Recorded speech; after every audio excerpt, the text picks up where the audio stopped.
Welcome to Board Gamers Anonymous, episode 185. If you like Brass, try out these other games. We'd like to thank our Patreon backers for helping us bring you an ad-free episode.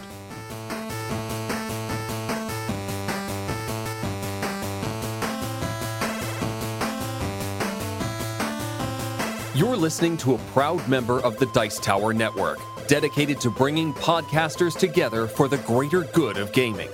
It's sort of like Voltron, but with better lip syncing. Find out more at dicetowernetwork.com. Welcome to Board Gamers Anonymous, the podcast about board gamers and the insane fun we have at the table together. This is Chris. And this is Anthony. Anthony, how are you? I'm doing great. I got a lot of games in this week, and especially Scythe, the Rise of Fenris, which I'll be talking about. Do not worry, I will not be providing any spoilers whatsoever, so you can listen to the review spoiler-free. I've gone to great lengths to make sure that there's nothing in the upcoming at the table that's going to spoil it for you, but I will try to give you the best possible review of the game, and then at some other point in some other form possibly, at least until Anthony has a chance to play it and the statute of limitations kind of pass by, I won't be doing a spoiler review, so don't worry about that. We're going to be talking about it, so letting you know if you should pick that up, but I'll leave that for at the table. Getting some games to the table this week? Well, we're talking about Brass, so I figured I would make sure I had played both the update Lancashire Brass and Birmingham, the new version of Brass. So I'm going to talk about both of those that I've played a couple times each in the last week, and then obviously Brass several more times before that. Kind of give a comparison, what we think of the updates, and as well as what I think of the new version, because I think a lot of people have questions about that one. Yeah, I got it to the table as well, and I'm really excited about it because I played the original, and it was okay. And playing this new one, you know, had a little bit of a different effect on me, so we'll talk about that in a little bit. So that's basically what's going on with us. Let's find out what's going on with all our listeners. Anthony, so what's our question of the week? All right, question of the week this week is, are there any board game franchises for which you will buy just about anything released, even if you don't play it very often? So, tapping into the acquisition disorder hard this week.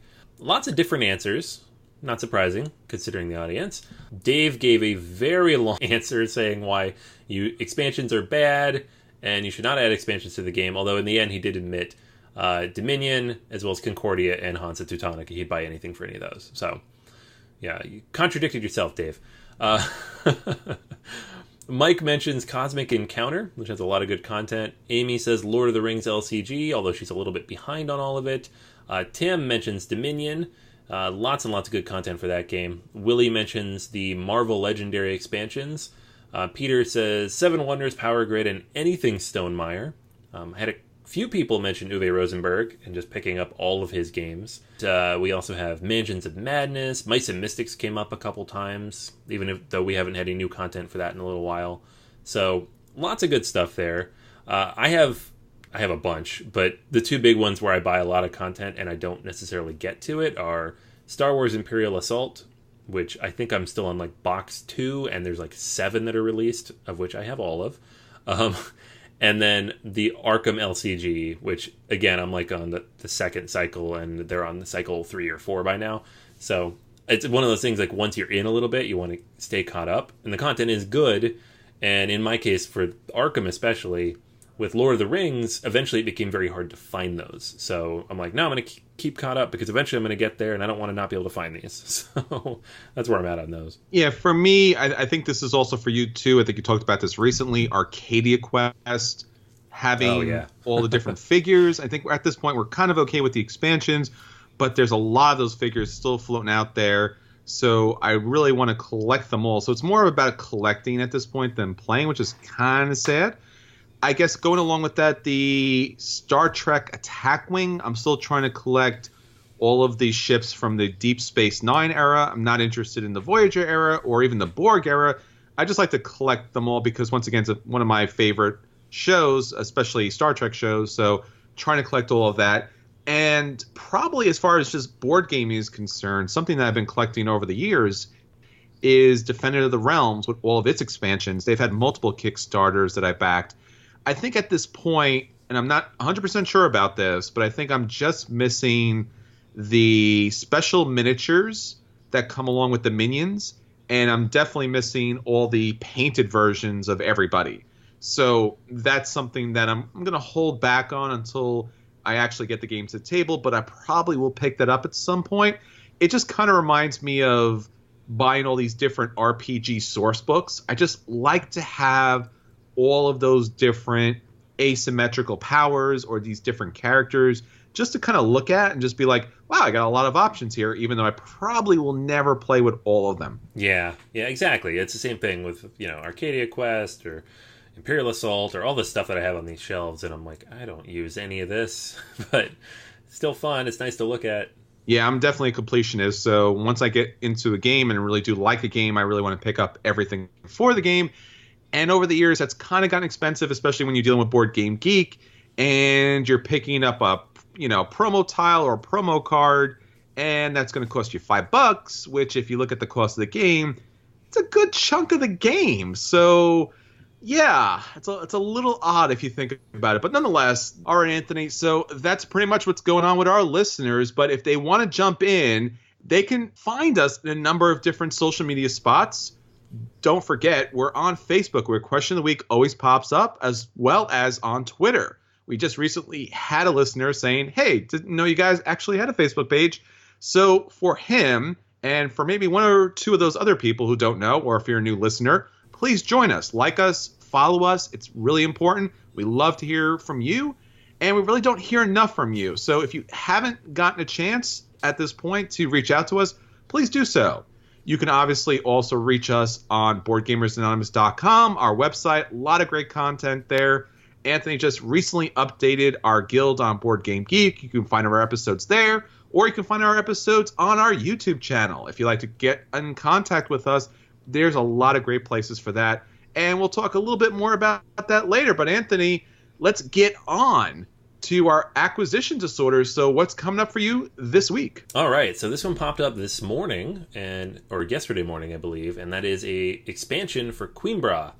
It is called Royal Treatment. It is a small little box, only $15, and I believe they're saying it is web only, which it's Eggert Spiel and Plan B, and they say that kind of stuff all the time, so who knows if it's true. I'm sure you'll still be able to find it at conventions too. But it is more content for this game that I really enjoyed, and I've been playing a lot this summer, and that I feel needs more content, so I'll pick it up regardless. The box itself is a dice box, which is a nice touch. It comes with 4 additional custom dice that have 2 colors on them, so gets you a little bit more strategy there in terms of how you approach it, more decision making to be had. You also have an option for income dice and trading resources for different types of income, plus a new endgame scoring category. So it's not a lot of stuff in the box. I think it's 4 dice, 4 wooden bells, and then the box itself, but the things you can do with all that sound interesting. And any more variability to this game, because I feel like it came with just enough out of the box to play it. There's no extra cards, there's no extra tracks, there's no extra tiles. So it's nice to get anything additional to kind of extend the game, be able to play it a little bit more, especially with the people I've been playing it a lot with. So looking forward to this one. Coimbra, Royal Treatment. Now, having those special dice might add a little more to the game, and I think that was our overall kind of consensus, that the game needed a little bit more. So maybe this is a little bit more that it's been looking for. Yeah, for sure. I mean, I would be happier if there was new cards in here too, but maybe the next one. All right, Anthony. So the game that I'm looking forward to is something that recently popped up from our friend Jemmy Stegmeyer from Stonemeyer Games. And this is a brand new game, not terribly surprising. We had heard about, I guess this was rumored for quite some time. It is Between Two Castles of Mad King Ludwig, because I guess if you're totally mad, one castle is not enough. So what we're looking at here is a combination of the castles of Mad King Ludwig and Between Two Cities.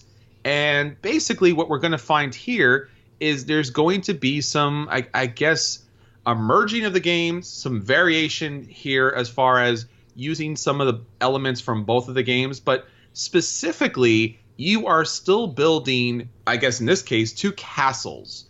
But you are passing around the different tiles with the other players at the table. They're also building their 2 castles. and what you're trying to do is have, I guess, an equal number of points there. But unlike the original Between Two Cities, you're not locked into that basic grid format. You're allowed to really expand, kind of like what the castles basically do. So the partnership mechanic is the same. The castles have a lot more variation between the tiles. And basically, you're going to find bonuses very similar to castles, in which by placing certain tiles, you'll get certain bonuses. And you're also going to be able to score additional points based upon what buildings you put together, which is similar to cities, but the scoring is going to be more closely aligned with the Mad King. I really, really like this. This is extremely exciting. I think we talked about this way back when we first reviewed Between Two Cities, which we liked a lot. But the artwork and the grid that you kind of set up was kind of very, very basic. And it just really left something to be desired. And it felt like anything could be on this. And this seems to be a good partnership here. What do you think, Anthony? Yeah. I mean, I'm not going to say I was surprised. I mean, it makes sense. But at the same time, we knew that they were working on a castles version of Between Two Cities. And then when I saw Between Two Castles of Mad King Ludwig, I was like, is that a joke? Is that just someone make a play on words? Like, no, it's real. They're just two random things mashed together. Why not, right? yeah, it's not quite up at the level of like Machi Koro Legacy, which still sounds like a joke. Yes. But it is like one of those things you're like, seriously? Okay, cool. Yeah, why not? And Jamie Stegmaier is so great with his gamers. He really listens to us and really puts great things into play. So really excited about this and really thankful that this will be coming out soon. All right, Anthony. So that's our acquisition disorders. It's moving fast. It's moving furious. Let's get on to our At the Tables this week.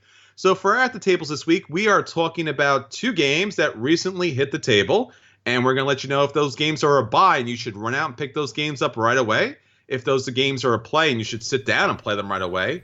If those games are a dodge and you should avoid them at all costs. Or if the game is a dreaded burn and it should just not exist whatsoever. All right, Anthony, so what actually did hit your table this week? Okay, I'm going to talk about two games, but they are pretty much the same game. This is Brass Lancashire and Brass Birmingham, the two releases from Roxley Games from their Kickstarter last year. And so the way it works is Brass Lancashire is an updated, beautified version of the original Brass, a game that's been out since 2007. And is in the top 100 on BGG, number 31 overall, actually. So this is a very well-regarded game. Lots and lots of people love it. I had not played it a ton before this version came out, so this was kind of my reintroduction to the game. And I think I'd actually played Age of Industry a little bit more, which is a game that re-implemented Brass to some degree. But with the new version, it is much prettier, much more accessible, and hitting the table a lot more often, which is great. So if you haven't played Brass, it is an economic game in which you are an entrepreneur in the Industrial Revolution and you are building various types of industry and canals and railways and basically just trying to develop the industry of the area and get the most points for doing so. So on your turn, you'll be able to do one of several things, all corresponding to cards in your hand. You get to take two actions on your turn. You can place an industry tile, and you'll have a tableau in front of you full of different industry tiles you can place. You have to place them in order, though. They're all numbered from 1 to 5-ish. And then you can build a canal or a rail. So the way the game works is it takes place over the course of two eras. The first half is the canal era. The second half is the rail era. And if in the first half, you can only build canals, and on the map it shows you where those canals can go versus where rails can go. And there are some mutually exclusive places. The other option is to develop industry. You can sell cotton. Developing the industry is just removing tiles from your board. Costs iron, fairly easy to do, and it helps you get to the higher level buildings later on. Selling cotton allows you to sell from one of those types of buildings to a ship or a port or some connection point, and then you flip it over and you get income. And so most of what you're trying to do is put your tiles on the board, flip them over, and generate additional income and eventually victory points. The income is important because you do spend a lot of money in this game, go through it fairly quickly, and you need to generate a decent amount round over round. Now, the money's not worth anything, and you probably want to get as close to zero by the end of the game as you can to maximize efficiency. But if you don't generate a decent amount of income early, it'll be difficult to do what you want to do later in the game. So there's definitely a balancing act there. You want to get the income, but if you get too much income, you're not getting points because they tend to offset each other. The final thing you can do is you can take a loan. And so the loans allow you reduce your income level, but then you take some additional money that you can use in the short term. And unlike Wallace's other games, the loans don't have to be paid back. You're just reducing your income level. So it's not as painful, it's not as debilitating, it's not as stressful as some of his other games where you take a loan and if you don't pay it back, it's negative points at the end of the game. You just reduce your income and now you get less money next time. And it almost always makes sense to do it when you need it. So it's a nice mechanic. You're not blocked from doing other things by doing that. So it's a very interesting game. The use of cards to play out all these things, the cards will correspond to either industries or locations on the map. How things connect to each other, because some things, it's easier to get from one point to another, but maybe in the first round you can't get all the way around where you're trying to go. The need to build out a network or route so you can reach certain places, but it doesn't really matter whose network or route is there. You can utilize someone else's if you need to. It's all kind of comes together in this very sleek but relatively simple game. You look at the rule book, and despite the 3.8 weight on the game, there's only like 5 or 6 pages of solid rules here. It does not take a lot to get into it, which is really, really cool. One of those heavy games that you can pick up, in 30 minutes, but it'll take a lifetime to master. And I think this new version really does a lot of nice things. So it does make a few tweaks. It changes some of the links. It rebalances the 3-player mode.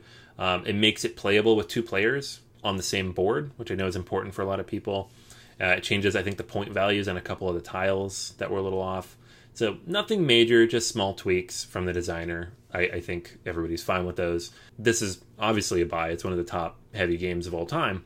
I'm not going to argue with that. What people really seem to want to know, though, is about Birmingham. So Birmingham it's brass, but it's a new version of brass. And it's funny because I say new version of brass and people are saying, well, they're both new versions of brass. But this one actually has new rules, new mechanics.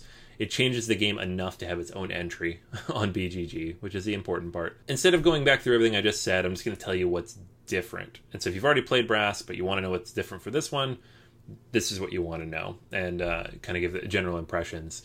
So the few tweaks that I think are most important here, the loans are always 30 now, so you don't have the option of taking 10 to 30, it's always 30. You have a 6th action now, which lets you discard 3 cards from your hand and picking up a wild location and a wild industry card. So there was a double action build in brass, but now you have this option to take these wild cards into your hand. You can only ever have one of each. There's enough for everybody. So that's interesting. The biggest change, however, is the new cell system. So before, if you had industry tiles on the board in the form of cotton, all you had to do was have a route connecting that cotton back to a port of some kind. And then you could take a cell action, flip it over, get your income and your points. You have 3 different types of goods. You have manufactured goods, you have pottery, and you have brewery. And the manufactured goods and the pottery can go back to the different ports, but you're going to be placing tiles out at these different locations. And they're going to tell you what types of goods those locations want. One of the locations will take anything. Some of them are only going to take maybe one type of good or another type of good. And you still have the cotton as well. So you now have 3 different things you can sell. Plus, it adds in the idea of the brewery and the beer. The beer is needed to sell the goods. So if you want to sell anything, you have to consume beer in some form. And to do that, you need to be connected to the beer, and you need to have enough of it, because some of these tiles need you to have 2 beers. Very thirsty people. So the difference here is somebody can build a brewery and put beer out on the map, and then other people can consume that the same as they would coal in the base game. Or you can consume the beer from the port locations that you're shipping to. Now, those are kind of limited. There's only a few of them out there, and once they're gone for the era, they're gone. But if you get one of them, you get a bonus too. So there's bonuses like get a 2 income bump or 4 points, which are nice, or free development. And people are going to race for those pretty quickly. So it's good to get them while you can. Now, I know it's a little controversial. Some people don't like the idea of having to consume this extra resource to sell stuff. Some of the, like the pottery, for example, is like a funny kind of resource in that you can't develop it off. That first tile costs a fortune to build, and it's worth a lot of points, but it's hard to get out.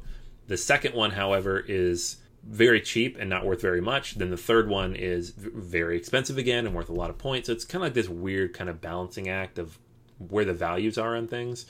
There are no ships now. There were ships in the original. There are no ships now because you're no longer on the ports. You're like along the river. So it is a little bit different in a lot of ways. The coal and the iron market is a little bit bigger because you're using more of it. So the price can go up to 8 each now instead of, I think it was 6 before. So it is different and yet not different. If you know the game, you can skim through the rule book and pick these new rules up relatively quickly. There's a couple of little tweaks here and there that can throw things off a little bit, but overall the game is fairly similar. I actually like this version a little bit better, and I know there's people listening who are going to be like, no, they changed it, it's no good. We've talked to several of those people already who are not a fan of the new changes here, and I think part of that is I was not a big brass player before. I didn't play it very much in its original form. I'm not somebody who's put in hundreds of hours to this game or played the app a bunch. I played it a couple times. I've played it more now with the new version. And having played Birmingham, I like that sell action actually requires a little bit more thinking and planning now. If there's no beer on the map, you can't sell your goods. But then if you build a brewery, someone might take your beer to sell their own goods, which isn't bad because now you can flip over your tile and you get points for that, but you still need to sell your goods. So you have to plan carefully. You don't want to put out a whole bunch of different goods and then not be able to sell them because then they don't score. So you want to do it kind of in a push and pull. But because you can sell multiple goods with one action, it is also nice to get a few in at a time. It's difficult to kind of manage all that, but it adds a little bit more depth, I think, in a place that the original game was not very deep. You just put the tile out, you connect it somewhere, you flip it over. And that's not to say Lancashire is a lighter game. I think these games are fairly comparable in terms of weight. Birmingham might be a little bit heavier, but like even on BGG, I think it's like different, or 0.05 difference. It's pretty small. But I really, really enjoy this. I still don't know that I need both in my collection, except for the fact that there are some people I know who don't want to play the new one, so it's nice to have the old one around. I am a fan, though. I really much enjoy this. I wish I'd gotten it on the Kickstarter originally, not having to pick it up later down the line. But if you like brass, I do recommend playing both of these versions before you pick either of them up, because, like I said, some people who are big fans of the old one, not loving the new mechanics. But as somebody who is a fan of heavy games and had not played a ton of brass, I'm a big fan of Birmingham as well as the original. I think they're both very good. So both buys for me. Yeah, I recently got a chance to get Lancashire to the table. I played the original, played Lancashire, and I was really greatly surprised of how much the graphic design did for the game. The game itself is on the dry side, of course. It's definitely a heavy, crunchy game. But the artwork and design did a lot for the game, and the poker tokens, the cash in the game that came with the Kickstarter, were really, really nice. They were lighter than your standard poker chip, but they were a really fine quality and added a lot to the game.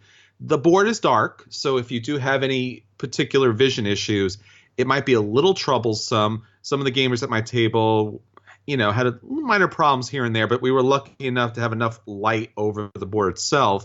But this is a buy for me as well. I'm pretty surprised. I thought it was just going to be maybe a play at best, but this is surprisingly a buy, and I'm really looking forward to playing the other version as well. Yeah, this instantly jumps up there as like one of the more beautiful Euros on the market, up with any Ian O'Toole production. It's beautiful to look at.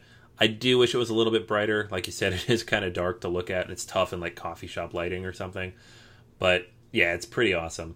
I did think it was funny too, because my local store got in like the regular edition of this, which is all the same artwork, but without the iron clays and some of the other updates. And the box is only like maybe half an inch or an inch thick versus like the big thick box. And it's because those iron clays aren't in there. It doesn't weigh as much. So if you play with the Kickstarter edition and then you pick up the retail edition, It is a little bit smaller, but they are going to be kickstarting and selling those poker chips separately. So if you missed out on them, you'll still be able to check them out later. Yeah, I really, really like those poker chips, and I felt like you could probably use those in a lot of games because they were high quality. They were really something that was kind of universal, but they weren't as heavy as some other friends' poker chips. All right, Anthony, so finally, let's get into the non-spoiler review of Scythe, the Rise of Fenris. Now, this is going to be a little bit of a difficult review, but as I mentioned, no spoilers here, so don't worry. This is the third expansion for Scythe, and currently it's been talked about as the final expansion for Scythe. In the game itself, you are going to find a modular expansion and a campaign expansion. The modular expansion means basically that all of the components that are available in the game throughout the campaign are available after the campaign. So you can choose to just play the different modules, and you can look through this really high quality rule book, and it will tell you exactly how you can play with these different elements in the game. Obviously, if you jump into the module expansions, you're going to kind of spoil it for you. There's no going back as far as that's concerned. So I would highly recommend playing through the campaign expansion first, because the game itself does a very good job revealing each of these modules. In fact, the game really does feel like he built all these modules first, and then they put them together and kind of laid them out in a campaign kind of setting. So as the game goes on, these different modules become available in each game. So each and every game, and there are 8 games in this campaign, has a different element that changes Scythe just a bit. Some more than others. And obviously, if you're playing with the Invaders from Afar expansion, or if you're playing with the Win Gambit expansion, the campaign's going to let you know what you can do with those, when you can use them, when you can't use them. Basically, the Invaders from Afar is going to be available to be used throughout the game. The Win Gambit's only at certain times, and there's special rules that go along with that. Now, the campaign expansion, which I got a chance to play through thanks to some of my friends, Mark, especially for hosting, it was extremely enjoyable. I really like what they did, how they incorporated the artwork that we know from Scythe into a interesting timeline that played out the story and gave us some background for Scythe that you might have somewhat put together having played the game, but now here it is in print. So in the beginning, there is a kind of lengthy, I would say, kind of prequel. Like if you looked at Scythe, or if you looked at the prehistory of Scythe, this gave us information of how the world kind of set up, and then you kind of take over, and it walks you through the next several years to a final conclusion.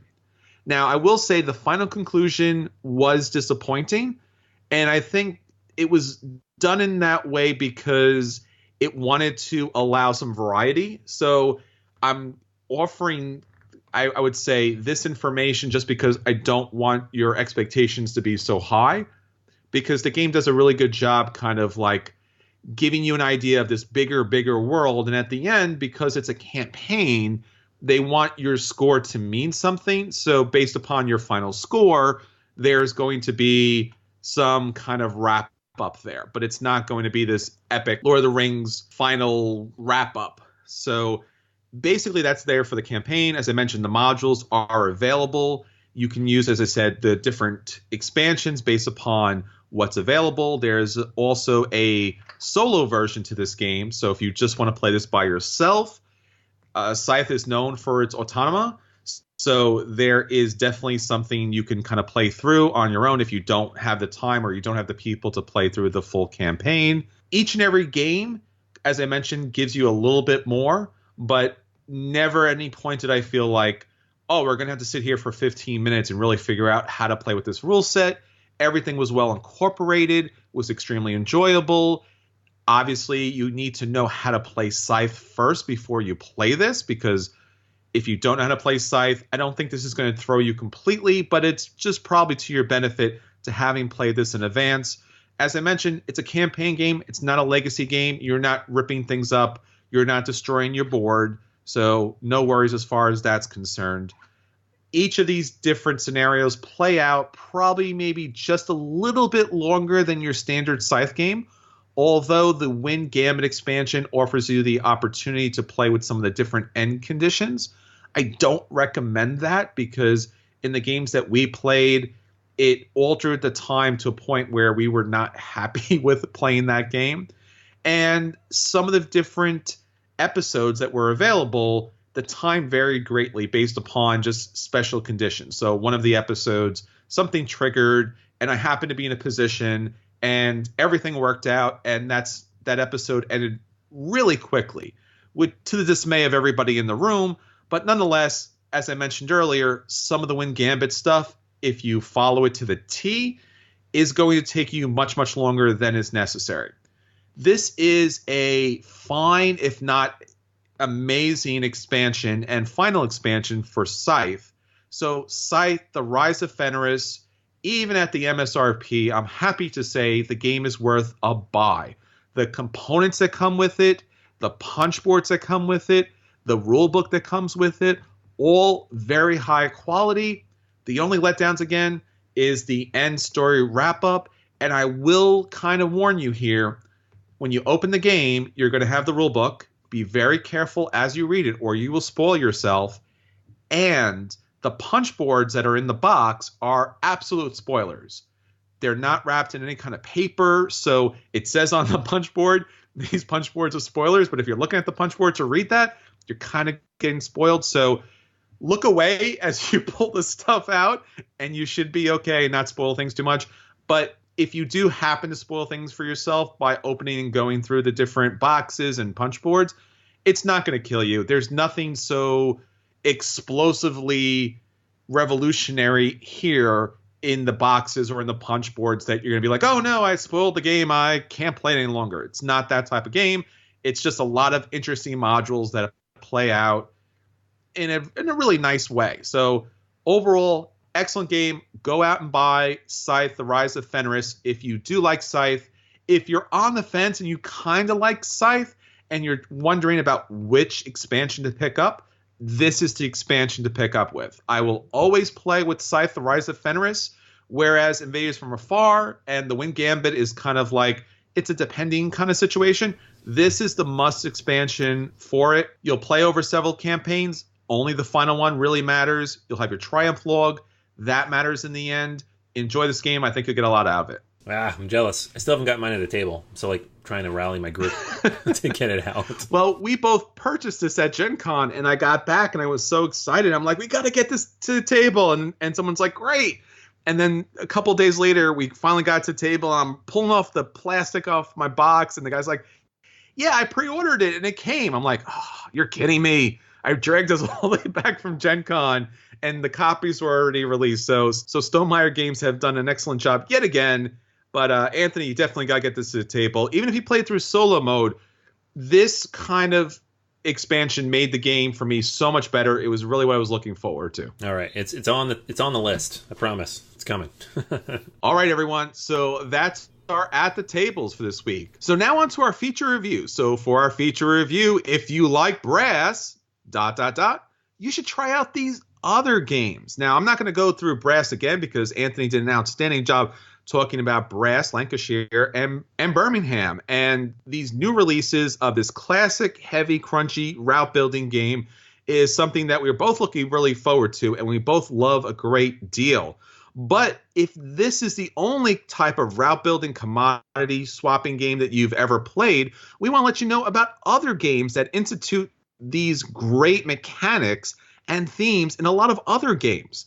So Anthony is going to start us off on some great games that, if you like Brass, you should definitely try out. Yeah. So I was when we put this on the calendar, I was trying to think of something different and unique. And it's funny because most of the games I could think of that were like Brass are designed by Martin Wallace. So it's like, how many Martin Wallace games do we want to put on this list? So I got a little creative, trying to think outside the box a little, some stuff that maybe you guys haven't thought of or haven't played recently, or just haven't gotten a chance to get to the table that give me a similar feeling, though they're not nearly the same games. So And another note we should make is we're not going to talk about 18xx games because it's not really our wheelhouse. We don't play a lot of them, haven't really experienced them. I know for a lot of people out there that is the next step, and that is what you should play if you like brass.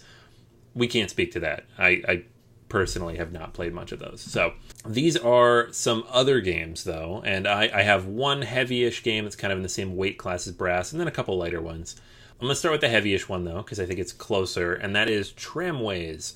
This is from Albin Viard and AV Studio Games, and it takes place in his small city universe alongside town center and clinic and small city, and it's all about building the tramways of small city to get people from place to place. And the game has this really cool, unique auction/deck building mechanic that I really like, and it's a really cool way to build up your hand and to leverage and manipulate the board using these different types of cards that each have multiple possible actions on them. They have ticket options on them, and you can use them in different ways. I really like it a lot. I haven't seen it in any other game yet, and I do like that. But the core part of the game that really reminded me of brass, or at least a little bit of brass, is you are building out routes on this map with your own little player pieces, and you're trying to move different citizens between locations that they're on to different types of buildings, and you score points based on how you do that. So it's kind of a pick up and deliver, it's kind of a route builder, it has a little bit of auction mechanics in there, but it's all card driven, very similar to brass in that the locations they correspond directly to the cards you end up with in your hand. If it's an F8 location, there's a card with F8 on it, and that's the card you need to use to manipulate that location. It's not very pretty to look at. Think food chain magnate, but even a little uglier maybe. So not the prettiest thing in the world. Some of the expansion maps and mechanics are a lot nicer, but the core game is not the prettiest thing. But it is right up there and definitely worth checking out if you haven't had a chance to play it in a small city. Well, when I think about brass, I think about the route construction that everyone can use. So I'm going to start off with a Martin Wallace kind of recent classic that has been out there for an exceptionally good price. This is Via Nebula by Martin Wallace, of course, and Space Cowboys. Now, what I really like about this production here is it's one of those kind of situations that it kind of has that Days of Wonder look to it. So it really feels kind of like a gateway game as far as route building is concerned, but really offers a lot of the deep mechanics that brass brings to the table. So basically, what players are going to do is they're going to have only two options at their disposal. So the first option is they can clear off this mist that's going to reveal the map that in order to be able to build. And then obviously second, what they're going to be able to do is open new production sites, open a building site in a city, and then carry resources from those production sites to their building sites in order to build the buildings.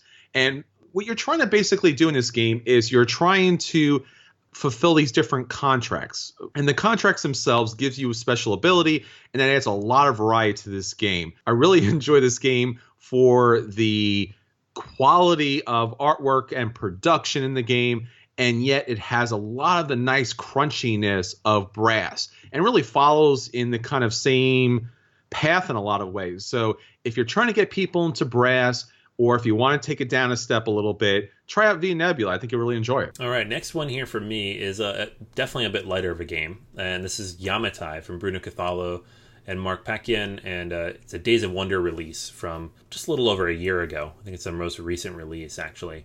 And in this game, you have a series of islands on this big map, and you are going to be placing ships down to build a route and reach these islands. And when you reach the islands, you will be able to build buildings, take resources off of there that you can use to purchase special abilities. You do all of this by drafting off these different tiles at the beginning of every round that give you certain abilities and ships that you can use. And the reason it reminds me a little bit of brass is that the ships are actually neutral. The colors of the ships relate to the different types of buildings you're trying to build, but none of them correspond to individual players. So similar to brass, in which once a route is built, anybody can use it, in this game, there's that push and pull of, if I put that route down, someone else can jump ahead and take that island that I'm looking at. So I'm just going to wait. And you're always kind of trying to think of when you should put ships down, who they're going to benefit, because it's not just going to be you.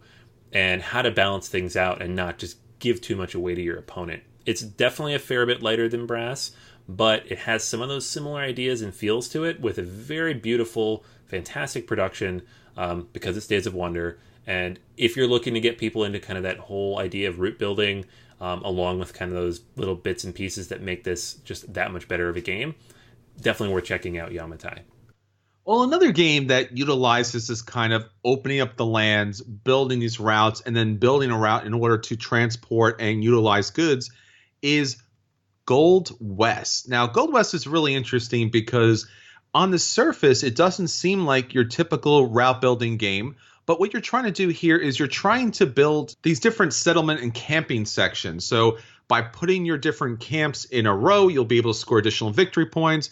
But in order to build those camps, you have to mine that area. And by mining that area, you open up that area for building and being able to utilize those resources. So once you open it up, it's available. So you have to be really careful and really quick in order to utilize those resources. Use a Mancala on your board in order to move those resources around in order to build those different camps and settlements, score victory points.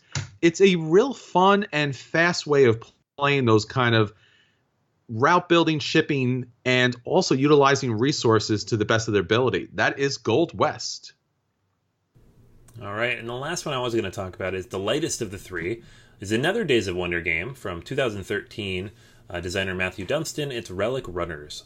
So Relic Runners is, a much lighter game. It takes about an hour to play, and the whole idea of this is that you are treasure hunters, archaeologists, who are out there trying to find these relics in these different temples. And you do it by moving around this map and triggering different abilities, building up your toolkit, upgrading different things you can do.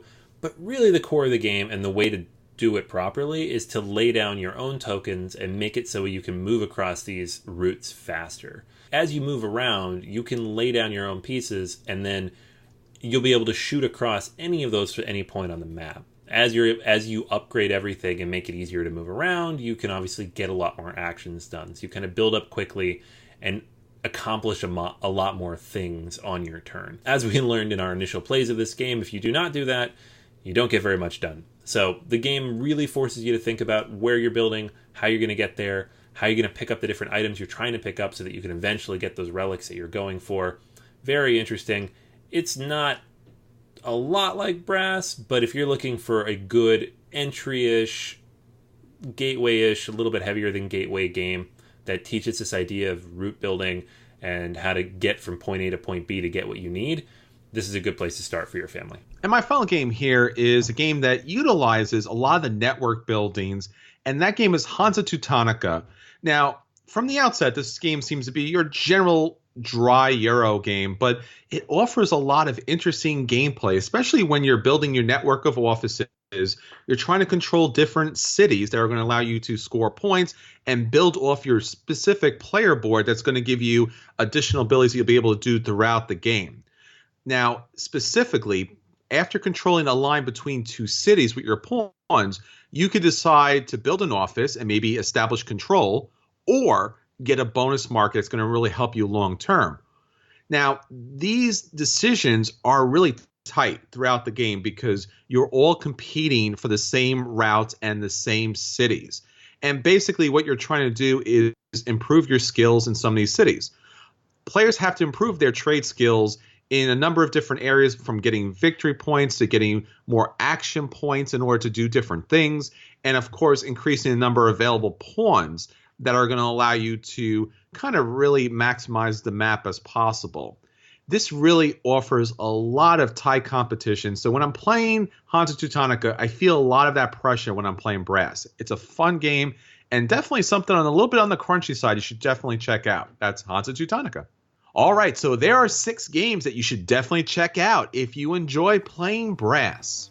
All right, so that's everything for this week. Until next time, this is Chris. And this is Anthony. And we'll save you a seat at the table.